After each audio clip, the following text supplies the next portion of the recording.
오늘 찬양을 들으시면서 무슨 생각을 하셨습니까?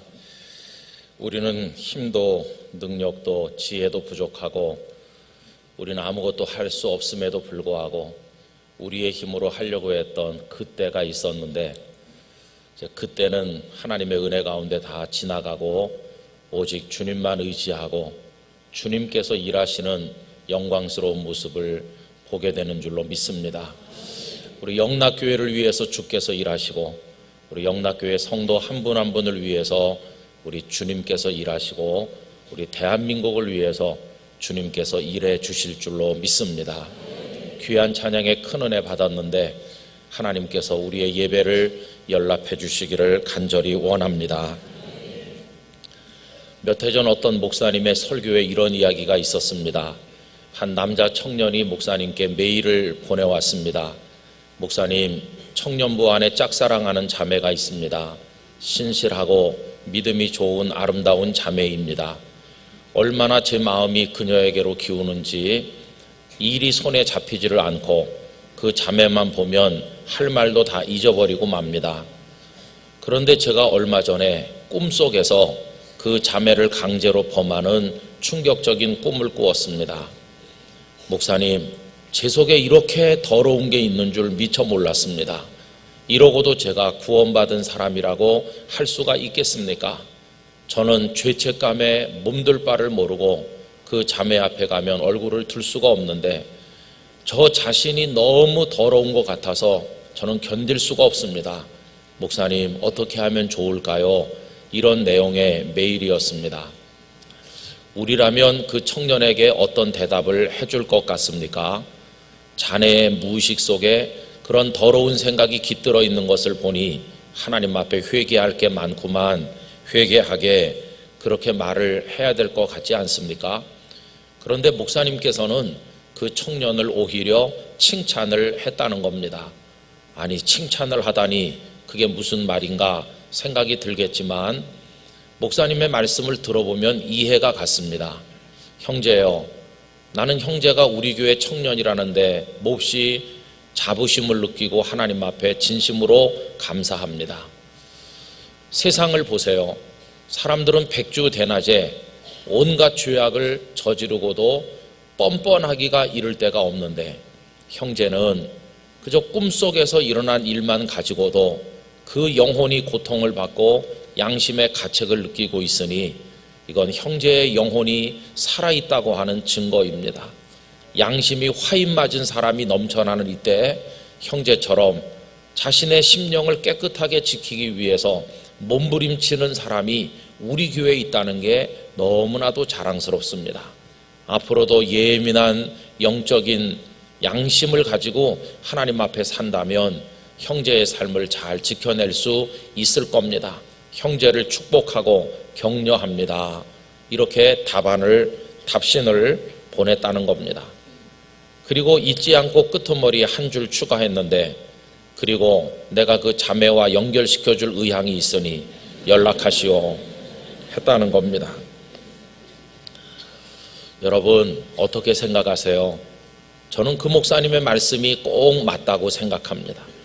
이 세상에 심지어는 교회 다니는 이들 가운데도 하나님께서 원치 않는 죄라는 거 뻔히 알면서도 저지르고 요만큼의 가책도 없이 하나님 앞에 뻔뻔한 우리들의 모습 얼마나 많습니까?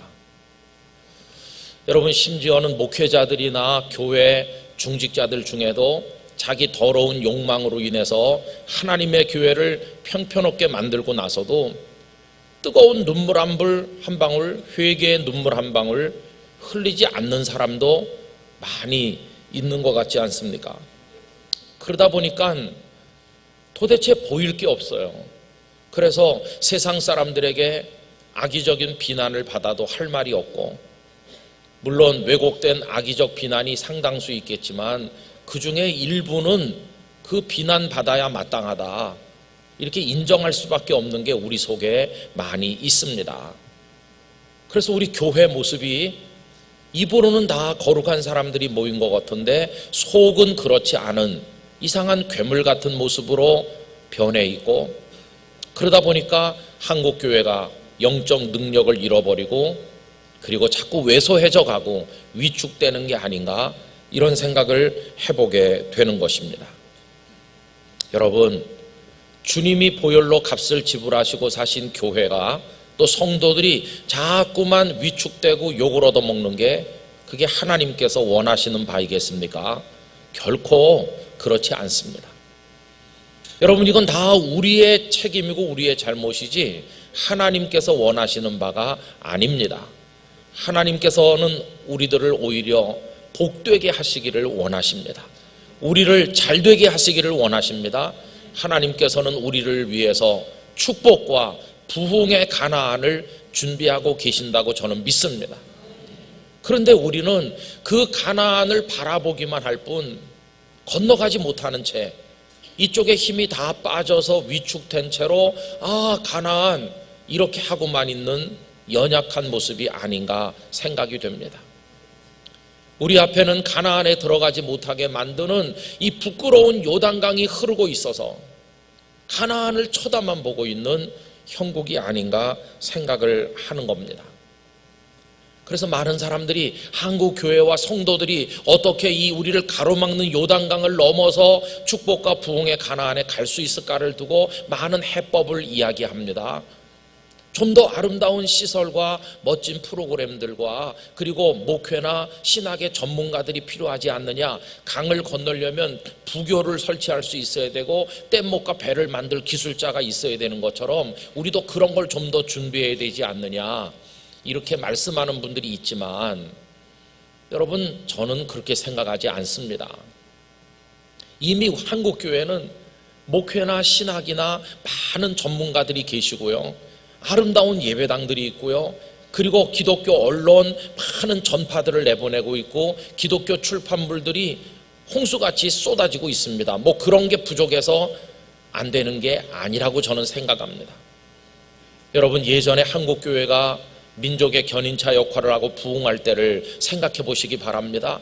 그때는 목회자 숫자가 너무 적었고 목회자들도 배움이 부족해서 그저 중고등학교도 제대로 못 다니고도 어렵게 목사님 되신 분들도 있을 만큼 배움도 부족하고, 그리고 목사님이 없으니까 전도사님이 담임교육자가 되기도 하고, 그도 없어서 집사님들이 설교를 하며 교회를 꾸려가는 때도 있었고요, 한 교육자가 여러 교회를 설교해서 맡는 적도 있었고, 교회는 가난해서 예배당 천장에서는 비가 새고 마룻바닥은 삐그덕댈 때가 많이 있었는데, 그래도 그때 교회는 힘이 있었고 새가족이 날마다 와서 등록을 했고 부흥했고, 그리고 세간에서 존경과 칭송을 받던 때가 있질 않았습니까?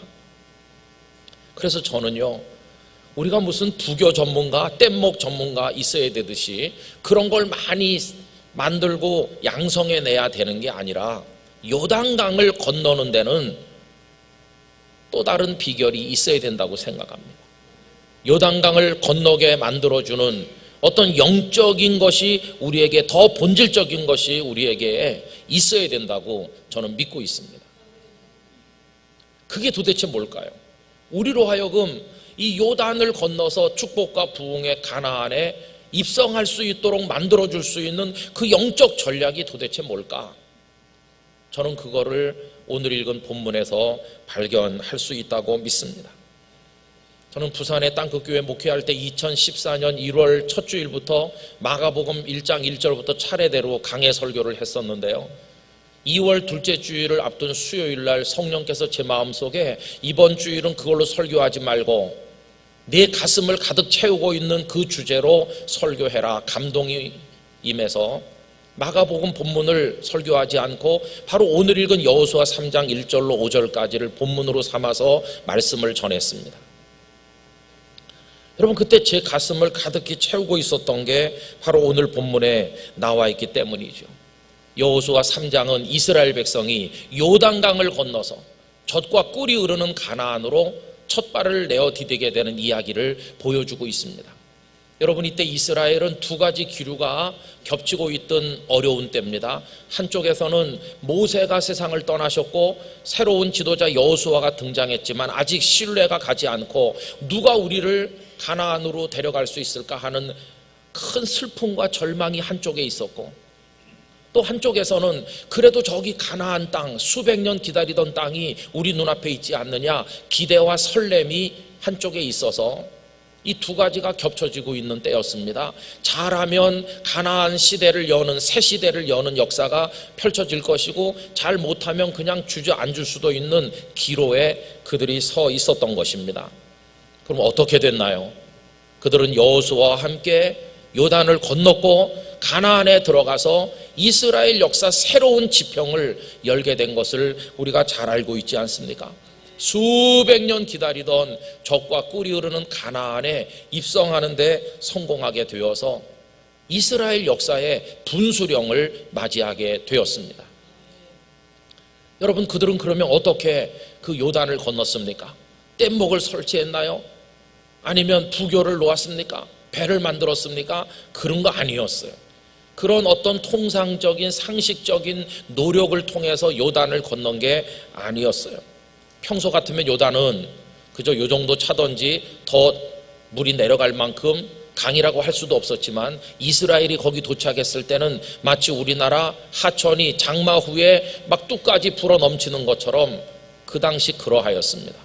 여호수아 3장 15절에 보면 요단이 곡식 거두는 시기에는 항상 언덕에 넘치더라 그랬죠. 이 창일하게 흐르는 이 강을, 그 소떼 양떼를 다 거느리고 수백만이 어떻게 건넜을까요? 여러분, 그것은 그 누구도 상상도 생각조차 할 수 없는 놀라운 기적의 방법으로 그들은 요단을 건넜습니다. 어떻게 해요? 강바닥을 발로 밟고 건너는 기적을 그들이 경험하게 된 것이었어요. 여러분, 이에 관해서 15절부터 17절까지 잘 나와 있죠. 요단이 곡식 거두는 시기에는 항상 언덕에 넘치더라. 궤를 맨 자들이 요단에 이르며 궤를 맨 제사장들의 발이 물가에 잠기자 곧 위에서부터 흘러내리던 물이 그쳐서 사르단에 가까운 매우 멀리 있는 아담 성읍 변두리에 일어나 한 곳에 쌓이고, 아라바의 바다 여매로 향하여 흘러가는 물은 온전히 끊어지매 백성이 여리고 앞으로 바로 건널새 여호와의 언약궤를 맨 제사장들은 요단 가운데 마른 땅에 굳게 섰고, 그 모든 백성이 요단을 건너기를 마칠 때까지 모든 이스라엘은 그 마른 땅으로 건너갔더라. 아멘. 그 물을 하나님께서 멈춰 세우셨어요. 그래서 마른 땅을 밟고 건너듯이, 나중에 보면 강 바닥에서 12지파를 위한 돌 12개를 들고 나갈 만큼 마른 땅으로 요단강을 건너는 기적을 그들이 경험하게 된 것이었습니다. 여러분, 어떻게 이렇게 됐나요? 하나님께서 그들에게 큰 선물을 주신 겁니다. 그냥 평범한 방법으로 건네기를 원하지 않으셨고, 특별한 선물의 방법으로, 기적으로 그들을 건네주기를 하나님 원하셨습니다. 여러분, 이것은 여호수아에게 큰 선물이었습니다. 모세가 세상 떠나신 다음에 나같이 연약한 사람이 모세의 뒤를 이어 백성을 인도할 수 있을까 굉장히 좌절하고 두려워했었는데, 모세 당시에는 홍해를 그렇게 건넜는데 이제 하나님의 방법으로 요단을 건너고 나니까 여호수아의 마음에, 하나님께서 모세와만 함께 하시는 게 아니라 부족한 나와도 같이 하시는구나, 그걸 알게 됐을 때 강하고 담대하게 되고 백성 앞에 존귀하게 보이게 된 것이니 얼마나 큰 선물입니까? 여러분, 오늘 본문 아래쪽에 7절을 가서 보면 이런 말씀이 있죠. 여호와께서 여호수아에게 이르시되 내가 오늘부터 시작하여 너를 온 이스라엘의 목전에서 크게 하여 내가 모세와 함께 있었던 것 같이 너와 함께 있는 것을 그들이 알게 하리라. 아멘. 저는 영락교회 목사로 오면서 이 말씀을 하나님께서 저에게 이루어 주시기를 기도하였습니다. 하나님, 저와 같이 계셔 주셔서 우리 영락의 성도들과 요단강을 건널 수 있게 하여 주시옵소서, 그런 기도를 드렸었습니다. 이 일은 백성들에게도 큰 선물인데, 모세가 없으니 이제 어떻게 하지 이렇게 절망했던 그들에게 모세가 떠나셨지만 하나님은 여전히 우리와 같이 계시는구나, 그들이 얼마나 용기 백배 했겠습니까? 뿐만 아니라 이것은 미래를 위한 연단이기도 했어요. 너희들이 보지 않았느냐? 아무리 어려운 난관과 장애물이 너희 앞을 가로막고 있다 할지라도 내가 함께 한다는 걸 믿고 나만 의지하면 너희는 그 적들을 이기고 가나안을 얻을 수 있을 것이다. 이것을 하나님께서 이스라엘에게 가르쳐 주신 것이었어요. 여러분, 이 엄청난 요단강 건너는 기적이 저는 우리 영락교회 성도들과 우리 교회와 한국 교회에게도 일어나게 되기를 원하는 것입니다. 그래서 하나님께서 준비한 축복과 부흥의 가나안이 있는데 쳐다만 보고 강 이쪽에서 탄식하는 위축되고 왜소된 우리의 모습이 아니라 그 강을 건너서 그 땅으로 우리 모두가 들어가게 되기를 간절히 원하는 것입니다. 그럼 여러분, 백성들이 그때 한 게 뭐 있나요? 그렇게 하나님께서 그들을 기적으로 건네주실 때 백성은 뭘 했나? 백성은요, 딱 하나만 했습니다. 하나님께서 여호수아를 통해 그들에게 딱 한 가지만 요구하셨어요. 그게 뭘까요? 오늘 본문 5절 말씀 우리 다 같이 큰 소리로 읽겠습니다. 여호수아가 또 백성에게 이르되 너희는 자신을 성결하게 하라. 여호와께서 내일 너희 가운데 기이한 일들을 행하시리라. 아멘. 여기 성결이라고 번역된 히브리어 단어 카도시는 다른 데서는 거룩이라고 번역되었습니다. 예를 들어 레위기 19장 2절 너는 이스라엘 자손의 온 회중에게 말하여 이르라. 너희는 거룩하라. 이는 나 여호와 너희 하나님이 거룩함이니라. 성결 혹은 거룩, 이게 같은 단어를 번역한 건데 성경에 얼마나 많이 나오는지 모릅니다. 여러분, 하나님께서는 백성들에게 여러 가지 요구하신 게 아니라 뗏목을 만들어라, 부교를 설치해라, 이런 거 요구하지 않으시고 너희가 성결하면 내일 내가 기적을 행해 주겠다, 그렇게 말씀한 겁니다. 그래서 백성들은 그 다음날 하나님이 일하실 걸 기대하면서 그 전날 자신을 성결하게 다 준비했고, 하나님은 그 다음날 역사하셔서 강바닥을 밟고 건너게 하신 것입니다. 아까 우리 찬양, 주님께서 일하십니다. 주님께서 그들을 위해 일하셨습니다. 오늘 우리를 위해서도 일해 주시기를 간절히 원하는 것입니다. 저는요, 하나님께서 우리 한국교회에 여러 가지 원하신다고 생각하지 않습니다. 오늘도 똑같이 저 같은 목회자들에게, 성도들에게 성결하라고 말씀한다고 저는 믿습니다. 너희가 성결하면 가나안에 들어가는 건 내가 해주겠다고 말씀한다고 저는 믿습니다. 근데 불행하게도 우리가 더러운 게 문제예요. 여러분, 하나님께서는 더러운 자들을 위해서 일하지 않으십니다. 하나님 그분이 거룩하기 때문에 거룩한 자를 사랑하시고 거룩한 자 속에서 역사하시고 그들을 도우시는 하나님이십니다. 거룩은 하나님의 백성이 이 땅에 존재하는 양식이면서 세상과는 구별되게 만들어주고 하나님과는 소통하여 하나님의 사람이 되게 만들어주는 것, 그게 바로 거룩인 것입니다. 그래서 여러분, 우리들은 거룩해야 됩니다. 성도라고 할 때 그 성자가 거룩하다는 거 아닙니까? 거룩한 백성인 것입니다. 여러분, 우리가 거룩하면 하나님께서 한국교회를 위해서 일하시고 우리를 위해 일하실 줄로 믿습니다. 우리는 아까 찬양처럼 힘도 지혜도 능력도 부족합니다. 그러나 내가 거룩하면 하나님이 내 속에서 역사하기 때문에 하나님의 능력이 우리 능력이 되는 것이니까 성결이 곧 능력이 되는 것입니다. 하나님의 뜻은 우리가 거룩해지는 겁니다.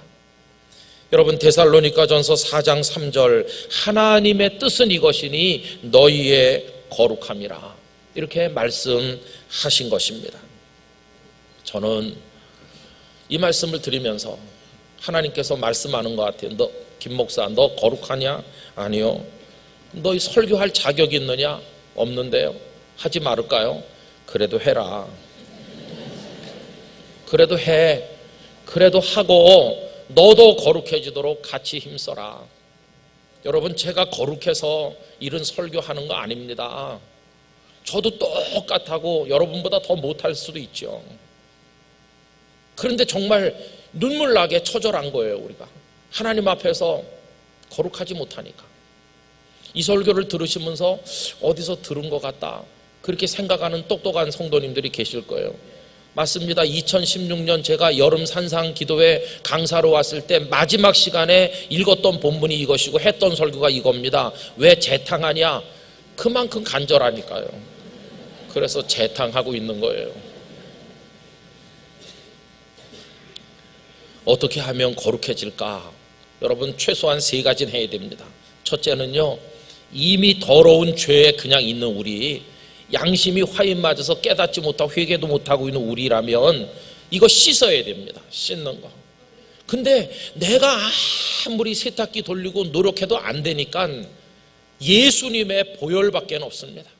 천부여 의지 없어서 손들고 갑니다 그러면서 주님이 나를 박대해서 쫓아내면 난 갈 데가 없으니까 주님 나의 죄를 씻어 주시옵소서. 그냥 그러려니 저 사람보다 그래도 내가 나아 이렇게 생각하시고 있으시면 안 됩니다. 주님의 보혈 앞에 나가야 씻김을 받을 수 있고, 주님의 보혈은 천만다행으로 능력이 있어서 큰 죄, 많은 죄, 어떤 죄든지 깨끗하게 씻어주시는 보혈인 것입니다. 여러분, 씻김 받는 은혜를 얻으시기를 기원합니다. 반드시 이거 있어야 됩니다. 두 번째로는요, 다시 죄 가운데서 뒹굴지 않도록 하기 위해서 우리 속에 배어있는 잘못된 습관과 더러운 것들을 이거를 다 버리는 과정이 필요하고 줄여나가는 게 필요합니다. 우리 속에 무의식적으로 내 삶의 습관, 인격의 체질에 배어가지고 나도 모르는 사이에 하고 있는 게 얼마나 많아요. 여러분, 이걸 다 과감하게 잘라내고 불태워서 버려야 되는데 버릴 게 뭐가 있을까? 너무 많기 때문에 제가 에베소서에 나타나 있는 몇 가지를 그냥 말씀을 읽어드려 보겠습니다. 에베소서 4장 25절, 그런즉 거짓을 버리고 각기 그 이웃과 더불어 참된 것을 말하라. 이는 우리가 서로 지체가 됨이라. 4장 29절, 무릇 더러운 말은 너희 입 밖에도 내지 말고 오직 덕을 세우는 데 소용되는 대로 선한 말을 하여 듣는 자들에게 은혜를 끼치게 하라. 4장 31절, 너희는 모든 악독과 노함과 분냄과 떠드는 것과 비방하는 것을 모든 악의와 함께 버리고. 5장 3절 이하입니다. 음행과 온갖 더러운 것과 탐욕은 너희 중에서 그 이름조차도 부르지 말라. 이는 성도에게 마땅한 바니라. 누추함과 어리석은 말이나 희롱의 말이 마땅치 아니하니 오히려 감사하는 말을 하라. 너희도 정녕 이것을 알거니와 음행하는 자나 더러운 자나 탐하는 자 곧 우상 숭배자는 다 그리스도와 하나님의 나라에서 기업을 얻지 못하리니 누구든지 헛된 말로 너희를 속이지 못하게 하라. 이로 말미암아 하나님의 진노가 불순종의 아들들에게 임하나니 그러므로 그들과 함께하는 자가 되지 말라.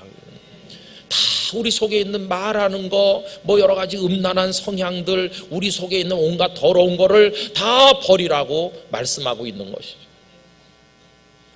신방 가보니까요, 장식장에 예쁜 술병들을 왜 그렇게 많이 넣어놨냐. 그래갖고 뭐 이렇게 꼬부러진 술병, 노란 술병, 길쭉한 거, 조그만 거. 아니, 지금도 술 못 끊었어요? 아니, 끊었죠, 목사님. 근데 왜 병은 못 끊어요? 예뻐서요. 그래서 다 버리라고. 다 가서 깨뜨려 버리든지 내가 일주일 후에 다시 와보겠다. 장식장에다가 그런 거, 여자들이 이상하게 이분동 만둥하고 찍은 사진이 나와 있는 달력 이런 거 왜 붙여놓습니까? 그런 거 다 버려야 되는 거예요. 그리고 여러분, 혹시 컴퓨터에 은밀하게 음란 동영상 그런 사진 숨겨놓지 않으셨어요? 있을 겁니다. 그런 이들이. 신학생들도 있더라고요. 그런 거 다 버려야 되는 거죠. 그 다음에 말이 거칠어가지고 그냥 막 이렇게 욕설 비슷하게 저속하게 비속어를 막 나도 모르게 쓰는 거, 분노, 혈기. 저도요, 이게 혈기가 안 죽어가지고 이렇게 확 하면은 결국은 피가 나잖아요. 상처. 시간이 많이 지나도 이게 흉터는 남는 거예요. 이러지 말아야 되는데, 온유하고 겸손해야 되는데, 그거 우리 다 그냥 있잖아요. 부정한 생각들, 그런 거 다 버려야 되는 것이죠. 그냥 있으면 회개해도 똑같은 죄를 또 반복할 테니까. 거기다가 신문도요, 그냥 중요 제목만 보면 되지 첫 글자부터 마지막까지 막 이렇게 다 외우듯이 읽을 필요 없잖아요. 그 다음에 인터넷 검색 너무 많이 할 필요도 없고, 스마트폰은 나의 주님이시니 그러면서 계속 이렇게 보고 너무 그럴 필요가 없잖아요. 좀 그런 게 이제 줄어야 내 머릿속에 복잡한 지식도 사라지게 되고 쓸데없는 정보가 나를 점령하지 못하게 되고, 취미도 너무 과하면 그게 문제가 될 때가 있어요. 그러니까 이게 좀 줄여야 됩니다. 바둑 좋아하면 성도들이 바둑알로 보인다 그러잖아요. 하얀 머리 성도는 흰 거고, 목사님들도 그런 농담 하시더라고요. 말도 좀 줄이고. 그래서 두 번째는요, 없애야 되고, 버려서 없애야 되고, 좀 줄여야 되고, 그래야 성결에 접근할 수 있어요. 그다음에 마지막 세 번째가 뭐냐 하면요, 그 비워진 그 자리를 비운 채로 두면 안 되고 거기를 아름다운 걸로 채워야 되는데 하나님의 말씀과 기도로 채우시기를 바랍니다. 디모데전서 4장 5절, 하나님의 말씀과 기도로 거룩하여짐이라. 할렐루야. 그래서 기도하고 말씀으로 채우면 우리가 성결한 하나님의 사람이 될 것이라고 믿습니다. 그러면서 적극적으로 하나님의 뜻을 따라 살아가시길 바라는데, 여러분 잘 아시는 로마서 12장 1절과 2절, 그러므로 형제들아 내가 하나님의 모든 자비하심으로 너희를 권하노니 너희 몸을 하나님이 기뻐하시는 거룩한 산 제물로 드리라. 이는 너희가 드릴 영적 예배니라. 너희는 이 세대를 본받지 말고 오직 마음을 새롭게 함으로 변화를 받아 하나님의 선하시고 기뻐하시고 온전하신 뜻이 무엇인지 분별하도록 하라. 이 세대가 어떻게 흘러가든지 너는 따라가지 말고 그들과 떨어서서 하나님의 뜻이 뭘까 생각하며 그렇게 구별된 삶을 살으라고 우리에게 당부하고 계십니다. 아는 분은 아시지만 모르는 분들은 제 팔뚝에 이게 뭔가 해가지고 물어보시는 분이 있으시더라고요. 이게 성결 밴드입니다. 그때 그 땅끝 교회에서 그 설교를 하고 두세 달 지난 4월달 사순절 어느 주일날 중등부 이상 전부 한꺼번에 다 빼곡하니 모여가지고 하나님 앞에 거룩하게 살 걸 서원했습니다. 학생들은 컨닝하지 않겠습니다. 거짓말하지 않겠습니다. 순결을 지키겠습니다. 서약하고, 어른들은 어른대로 다 서약하고 통성 기도하고 거룩한 교회, 거룩한 성도 되기로 하고, 한 명씩 다 강단 위에 올라와서 인증샷 사진 다 찍었습니다. 나중에 부인할 수 없게 하려고. 그렇게 하고 내려갈 때 요 밴드 하나씩 드렸습니다. 사순절 기간이라 고난을 상징하는 보라색으로 했는데 여기 바로 오늘 본문 5절 말씀이 인쇄되어 있습니다. 그래가지고 팔뚝이 굵은 사람 굵은 거, 가는 사람 가는 거 바구니를 놓고 내려가면서 하나씩 가져가게 해서 막 눈물 닦으면서 거룩해져야지 이렇게 하나씩 가져가는데, 어떤 집사님이 제가 이렇게 보니까 막 2개, 3개 가져가는 거예요. 집사님 그렇게 가져가면 나중 사람 모자라는데 왜 이렇게 많이 가져가요? 그러니까 성결해지려고요. 여기서 사진 찍고 내려가는데 2, 3초밖에 안 걸리는데 벌써 탐심이 생겼더라니까요. 그렇게 성결해지기가 어렵더라고요. 이거 어떻게 쓰는 거냐 하면요, 이쪽에 했다가 내가 죄를 지었다 그러면 회개하고 이쪽으로 옮기는 겁니다. 하나님 죄송해요, 내가 또 잘못 거짓말을 했네요. 다시 회개하고 이쪽으로 옮기고. 근데 이거를 하루에 수백 번 왔다 갔다 하는 사람은 심각한 사람이에요. 이거 나눠드리면서 적어도 한 주간이라도 이게 이쪽 손목으로 옮기지 않도록 우리가 거룩을 지키자, 이렇게 하면서 이걸 이제 나눠드린 것이에요.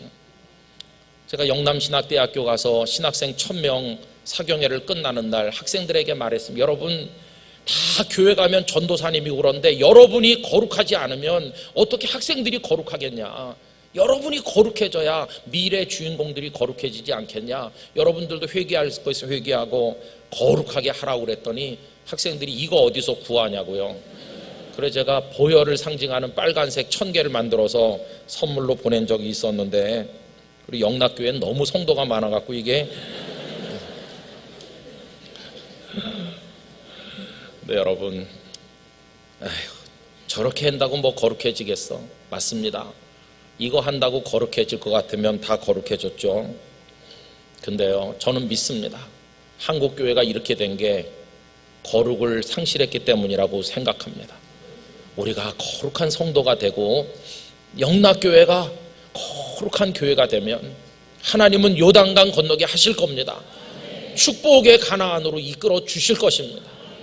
교회가 거룩하기를 주님이 얼마나 원하시는지 아세요? 여러분, 에베소서 5장 26절 27절입니다.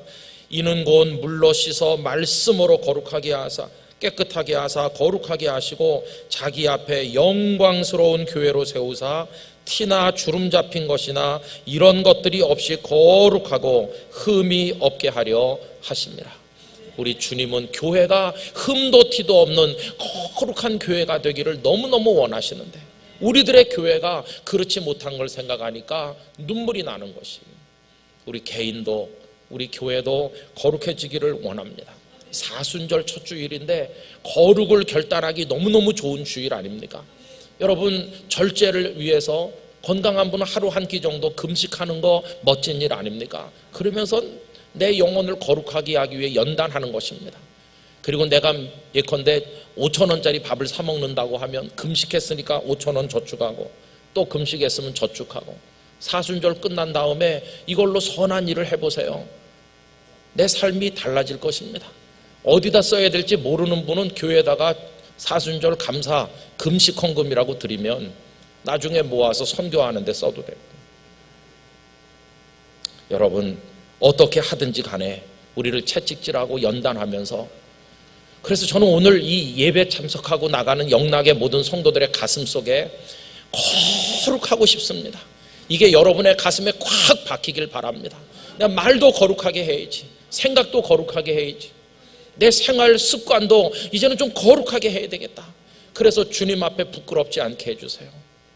여러분, 그런 소원을 가지고 나가셔서 여러분을 도우실 성령님을 의지하고 영적 싸움의 승리자가 되시기를 바랍니다. 그래서 우리도 요단강 건너는 축복을 얻게 되기를, 그래서 저 부흥과 축복의 가나안에 서게 되기를 예수님의 이름으로 기원합니다. 기도하겠습니다. 하나님 아버지, 죄송합니다. 양심이 화인 맞은 것 같이 부정한 말, 더러운 생각, 많은 못된 삶을 밥 먹듯이 살면서도 가책도 느끼지 못했던 저희들을 용서해 주시고, 이제는 저희들로 하여금 거룩한 성도, 거룩한 교회, 거룩한 한국교회 되게 하여 주시옵소서. 예수님의 이름으로 기도하옵나이다. 아멘.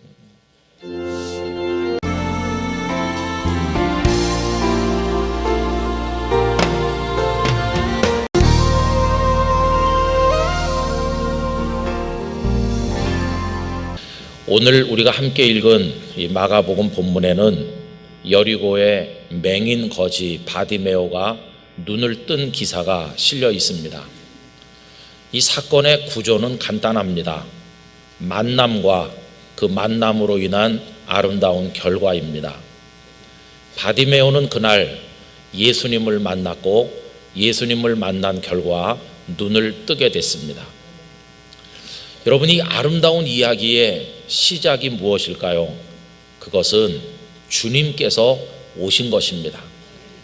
예수님께서 오셨기에 만남이 있었습니다. 예수님께서 오시지 않았더라면 만남이 없었을 겁니다. 그런데 예수님께서는 십자가를 지기 위해서 예루살렘으로 가시는 길에 여리고에 오셨고, 그날 바디메오는 예수님을 만난 것입니다. 모름지기 모든 아름다운 역사들, 죽을 죄인이 구원받고 복을 받는 아름다운 역사는 우리 주님으로부터 시작이 됩니다.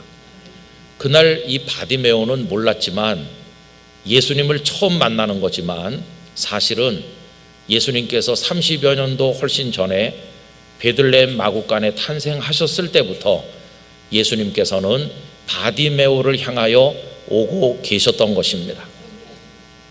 더 거슬러 올라가서 말하면 구약 시대에 주님께서 오실 것이 예언자들을 통해서 선포되고 있던 그때 벌써 예수님께서는 바디메오를 향해 걸어오기 시작하셨다고 말할 수도 있을 것입니다. 그런데 여러분, 그 주님께서 우리에게도 오셨습니다. 2000년 전 베들레헴 마구간에 탄생하실 때 벌써 예수님께서는 2000년 후 대한민국에서 있을 우리와의 만남을 준비하고 출발하신 겁니다. 그리고 우리를 향한 예수님의 발걸음은 단 한순간도 멈춘 적이 없었고, 당신께서 정하신 그때 정확하게 우리 인생 앞에 예수님께서 오신 것입니다. 여러분, 바디메오가 예수님을 만남으로 그 평생의 천형인 앞을 보지 못하는 고통에서 구원을 받는 것처럼 우리들도 예수님을 제대로 만나기만 하면 놀라운 구원의 축복을 얻게 될 것입니다. 그래서 이 만남과 만남으로 인해 다가오는 아름다운 열매가 우리에게도 가득하기를 간절히 원하는 것입니다. 여러분, 주님께서 이제 우리에게 오셨고 이 역사가 이루어지기 위한 그 다음 단계는 무엇이겠습니까? 그것은 주님을 향한 우리의 마음입니다. 그날 여리고 성에 있었던 사람들을 주님과의 관계에 입각해서 몇 종류의 사람들로 그 부류를 나누어서 생각해 볼 수 있는데, 어떤 사람들은 예수님께서 오셨다가 가시는 것을 아예 알지도 못한 사람들도 있었을 겁니다. 그들은 이렇게 말했겠죠. 아, 예수께서 왔다 가셨어? 아, 나는 몰랐어. 내가 알았더라면 길거리에 나갔을 텐데, 아, 정말 아쉽구만. 이렇게 말했을 겁니다. 그런데 여러분, 오늘날 예배당 안에 있는 이들 중에도 그런 이들이 있다고 할 수 있습니다. 오래전에 제가 결혼할 나이가 되었을 때 어머니께서는 안테나를 높게 세우고 며느리 될 만한 처녀를 찾는다고 애를 쓰셨습니다. 서울에 참한 처녀가 있다더라. 목사님 딸이라고 하더라. 11시 예배 때 피아노를 반주한다고 하더라. 그래서 그날 그 교회 갔습니다. 처녀에서 가장 거리 가까운 데 앉으셨습니다. 처녀를 뒤에서 보고 옆에서 보고 얼굴 돌릴 때 앞에서 보고 피아노 치는 거 보고, 그리고 집에 오셔서 안 되겠더라. 얼굴이 너무 창백한 게, 그리고 너무 말랐더라. 안 되겠어. 이미 눈치채셨겠지만 지금 있는 그녀는 창백하지도 않고 마르지도 않았습니다. 그 처녀가 그녀가 아니라는 걸 금방 아셨겠죠. 근데 여러분, 그날 저희 어머니가 예배가 됐겠습니까? 주님이 그 예배 임재에 계신 거에 아무 관심이 없고 오로지 그 처녀의 임재에만. 여러분, 오늘날도 그래요. 억지로 여기 와 있던지, 아니면은 어떤 사람 만나려고 왔든지, 아니면 호기심에 왔든지, 어떤 이들은 예배당 안에 있기는 있지만, 와, 예배당이 크네, 작네, 멋지네, 찬양대가 노래를 뭐 제법 부르네, 못 부르네, 뭐 이런 거. 그런데 신경을 쓰지, 주께서 이 자리에 임재해 계신 걸 전혀 모른 채로 돌아가는 이들이 많이 있습니다. 여러분 아십니까? 우리 주님은 영으로 성령님께서 지금 우리 가운데 계십니다. 이 종에게도 계시고 여러분에게도 함께 계신 것입니다. 주님의 임재를 아는 영적 지각이, 감각이, 그런 영성이 우리에게 있기를 원합니다. 또 그날 여리고성에 있었던 주민들 중에는 어떤 사람들이 있었을까요? 예수님이 오셨다는 걸 알기는 했지만 관심이 없어서 그 길거리에 나가지 않은 사람들도 많았을 것입니다. 그들은 이렇게 말했겠죠. 아, 난 알긴 알았어. 그런데 그날 워낙 바빠서 나가지 못했어. 아니, 못했다기보다는 별 필요를 못 느꼈어. 아, 자네들 너무 호들갑 떨지 말게. 세상에 랍비가 예수 하나뿐인가? 뭐 별로 대단해 보이지도 않더구만. 그 정도 말하는 사람들도 있었을 겁니다. 여러분, 오늘날 교회 안에도 보면 그런 이들이 없다고 할 수는 없겠죠. 교회도 좀 다니고 설교도 좀 들었어요. 그런데 깊은 은혜를 경험하지는 못했습니다. 우리 주님이 얼마나 놀랍고 소중한 분인지를 아직 잘 모릅니다. 그래서 이렇게 말합니다. 아, 좋지. 나도 교회 종종 가. 말씀도 들어. 좋은 얘기 많이 들으면 좋은 거야. 약이 되고 좋지. 그러나 너무 한쪽으로 기울면 안 돼. 세상에는 좋은 게 얼마나 많다고. 그래, 자네도 균형 감각이 필요하니까 뭐 가끔 가서 그렇게 하지만 가끔 세상에 정말 좋은 것들도 많으니 거기도 좀 관심을 가져봐. 그분들은 예수님보다도 세상에 있는 게 더 좋다고 생각하기도 합니다. 그런데 누가 그런 분들에게 종교가 뭡니까? 이렇게 물어보면 기독교, 라고 써 넣기는 할 것입니다. 그러나 그리스도인은 아닌 것이죠. 또 그날 그 여리고에는 46절에 허다한 무리라고 표현된 사람처럼 이런 이들도 있었을 겁니다.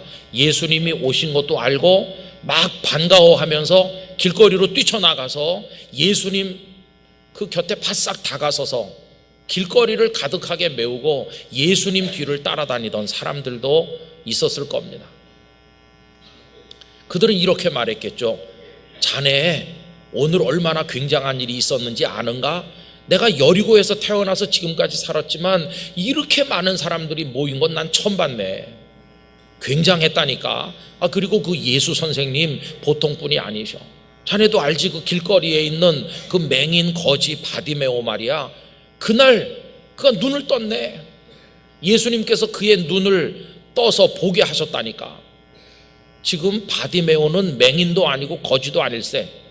그는 벌떡 일어나서 예수님 따라서 지금 갔거든. 그렇게 말하며 흥분 가운데서 사람들에게 그날 있었던 일을 많이 이야기하는 사람들 있었을 것입니다.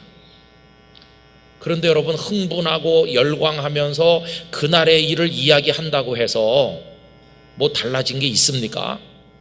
아무것도 달라진 게 없습니다. 왜냐하면 그렇게 말하는 그 사람의 인생에는 아무 일도 일어나지 않았기 때문입니다.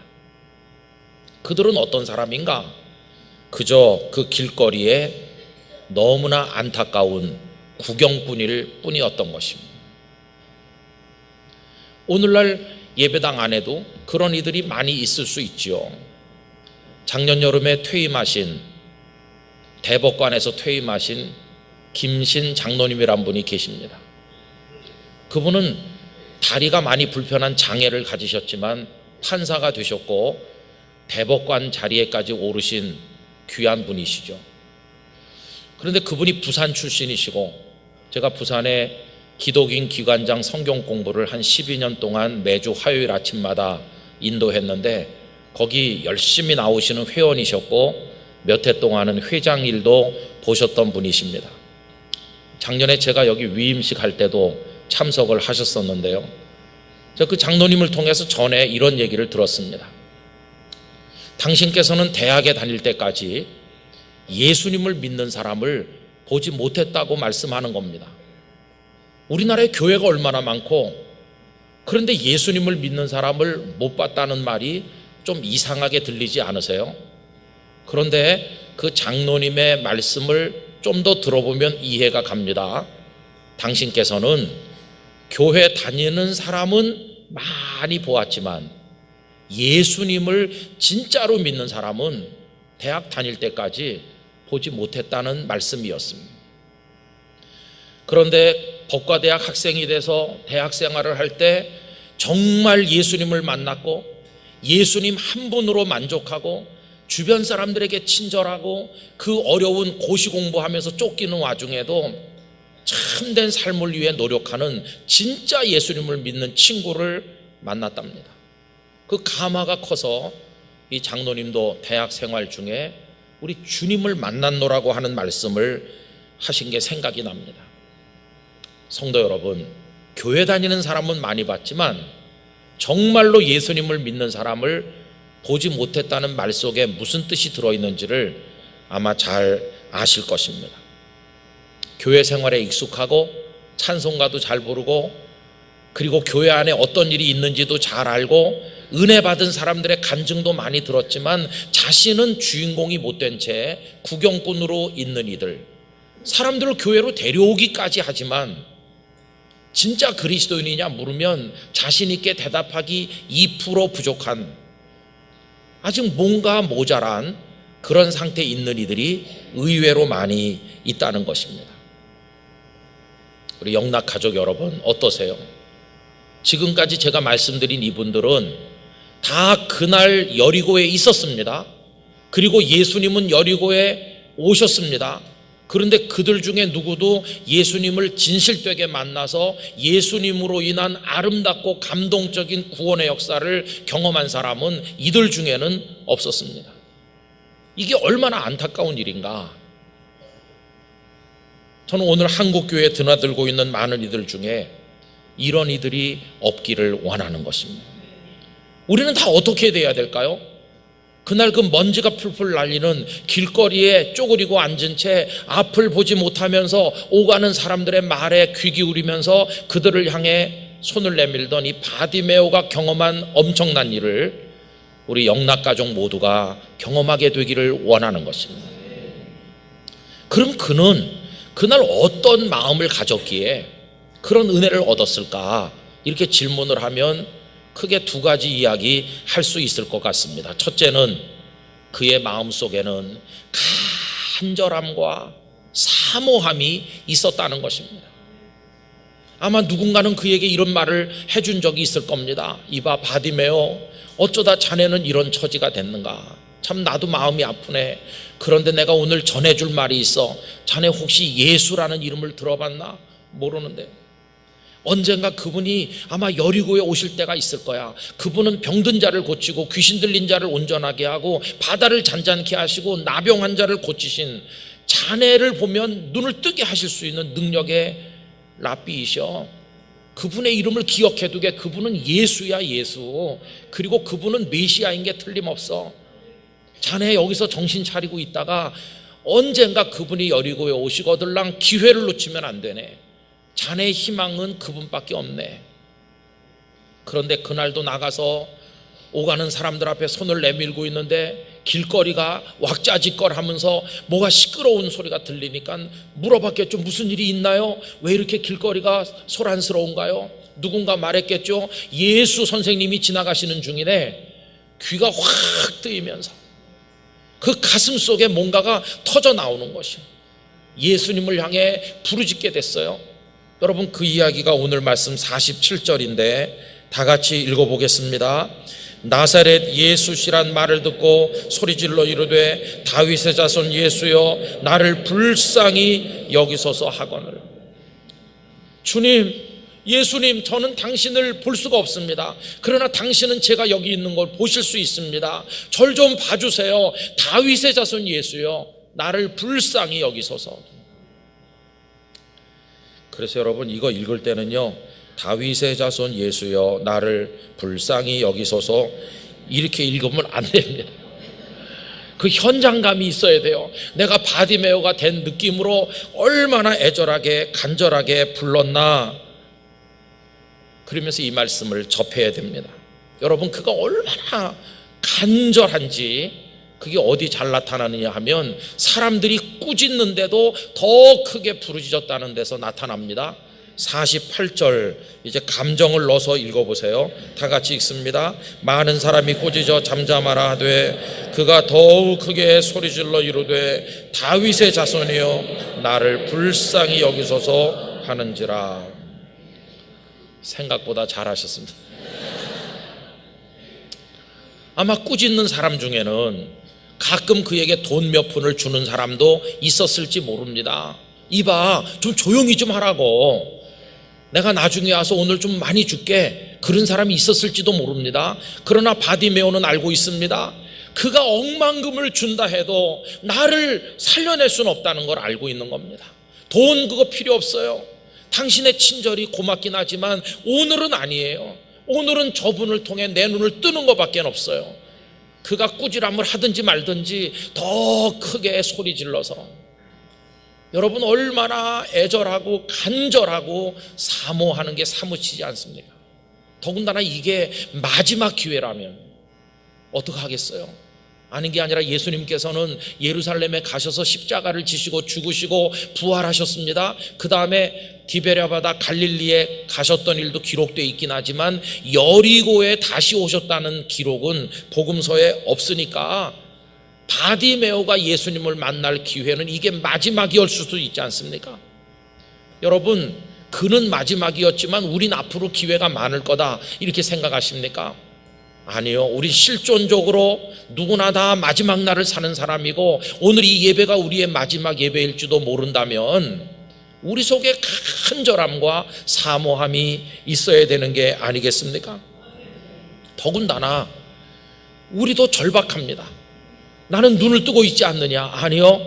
우린 다 영적으로 맹인 것 같고 로마서 3장 10절에 의인은 없나니 한 사람도 없다고 했으니까 우린 다 멸망에 떨어질 죄인으로 존재하고 있기 때문에 구원하시는 주님의 은혜가 우리에게도 반드시 필요하다는 것입니다. 그래서 그 은혜를 뭐 받아도 그만이고 못 받아도 그만인 그게 아니기 때문에 여러분 간절함과 사모함이 있어야 되는 것입니다. 여러분이 예배당에 들어오시면서 오늘 여기 앉아 계시면서 얼마나 주님을 향한 사모하는 마음으로 간절함으로 예배하고 계시는지요. 우리 자신을 생각해 봐야만 할 것입니다. 그리고 또 한 가지 바디메오의 마음속에는 내가 그분을 그렇게 사모하는 마음으로 간절하게 부르면 그분이 반드시 그냥 지나가지 않으시고 나에게 은혜를 베푸실 거라고 하는 기대하는 믿음이 있었다는 것입니다. 아유, 뭐 부르면 뭐 하겠어?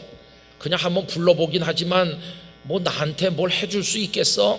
이렇게 불신앙하는 모습으로 있었던 게 아니라는 것입니다.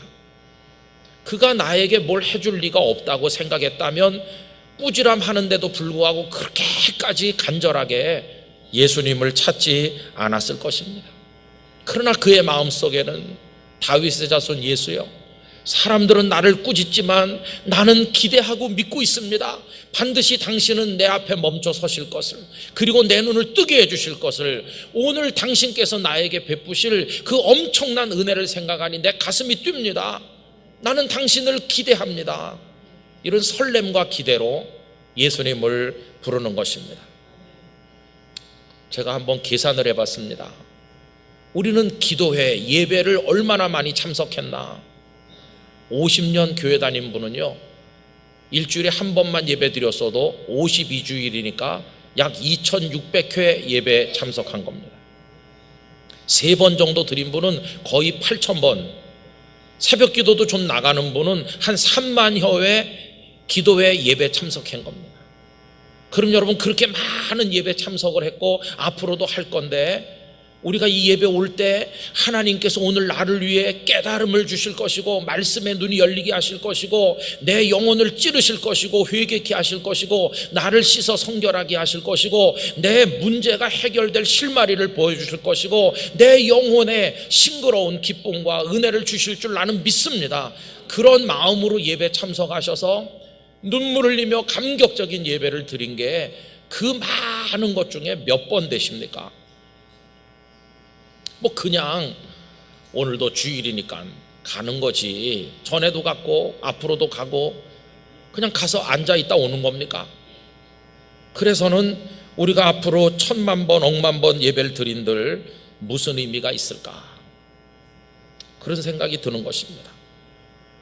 저는 오늘 이 설교를 준비해 가지고 오면서 하나님, 오늘 3월 17일 영락교회 예배당에서 드려지는 이 예배, 배단위 홀이든 뭐 베델 선교관이든 어디든지 간에 우리 영락의 아이들부터 어른까지 있는 그 자리에 꼭 은혜 주시기를 기대합니다.